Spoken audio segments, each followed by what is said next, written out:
So you're shopping for a used car, and you come across a deal that seems almost too good to be true. But there's a catch. It has a rebuilt title. Is this a secret money-saving hack or a total nightmare waiting to happen? We're going to break it all down. Okay, picture this. You've been scrolling online for days, maybe even weeks, right? And then, bam, you see it. The exact car you've been dreaming of, in the perfect color, with low mileage, and the price is just wow. It's thousands of dollars cheaper than anything else out there. You're thinking, I've finally hit the jackpot. So you click on that listing, your heart's probably pounding a little bit, and you start scrolling through the details. And then you spot it. Tucked away in the description are two little words, rebuilt title. And just like that, the amazing deal feels, well, a whole lot more complicated. So what on earth does that actually mean? Well, here's the deal. A rebuilt title means the car has a dramatic backstory. It was once so badly damaged, think a major crash, a serious flood, you name it, that an insurance company decided it wasn't worth the money to fix it. They declared it a salvage vehicle, a total loss.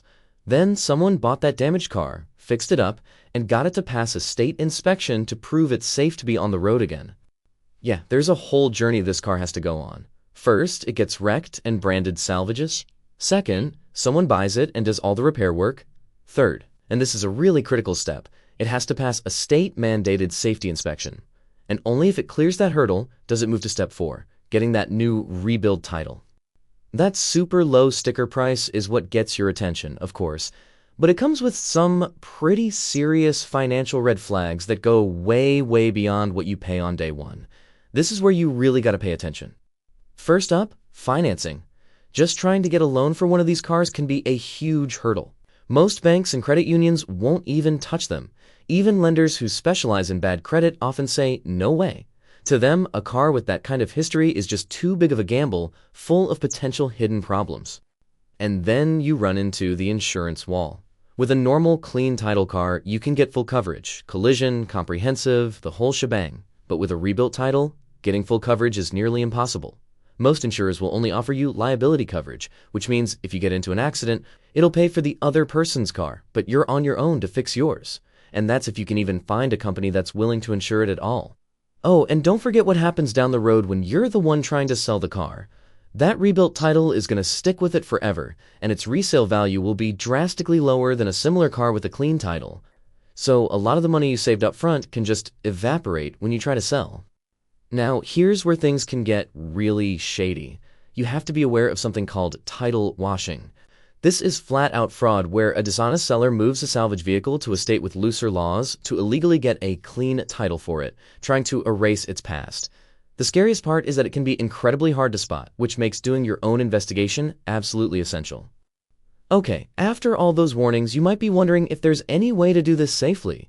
So let's talk about how to protect yourself. This is your non-negotiable checklist if you're even thinking about one of these cars. Here's your 3-step safety plan. Step 1, always get a vehicle history report. This is your first line of defense. Step 2, hire your own trusted independent mechanic to do a full pre-purchase inspection. And step 3, this is a pro move, take it to a body shop specialist. They can check the car's frame and tell you how good the repair work really is. They'll spot stuff a regular mechanic might miss. And you know what? Here's the most important takeaway. This whole intense 3-step inspection, it isn't just for rebuilt cars. It's just plain smart practice for buying any used car out there. This process is your best defense against buying someone else's problem, no matter what the title says. So, let's bring it all home. What's the bottom line here? When you weigh all the risks and potential rewards, is buying a rebuilt title car a smart gamble? The trade-off is pretty stark when you lay it all out. On one side, you've got that one really tempting pro, the lower purchase price. But on the other side, you're up against tough financing, limited insurance, a much lower resale value, and always that lingering question about potential safety and reliability problems. Now look, it's important to be clear. A rebuilt title doesn't automatically mean it's a bad car. Not at all. Some are repaired by absolute pros and can be perfectly reliable. But what it always means is that you, the buyer, have to do way more homework. You've got to be willing to dig deep and go in with your eyes wide open to all the potential risks. So we end with the one question that only you can answer. Knowing all the challenges, the financing, the insurance, the resale value, Is that deep discount worth the potential gamble to you?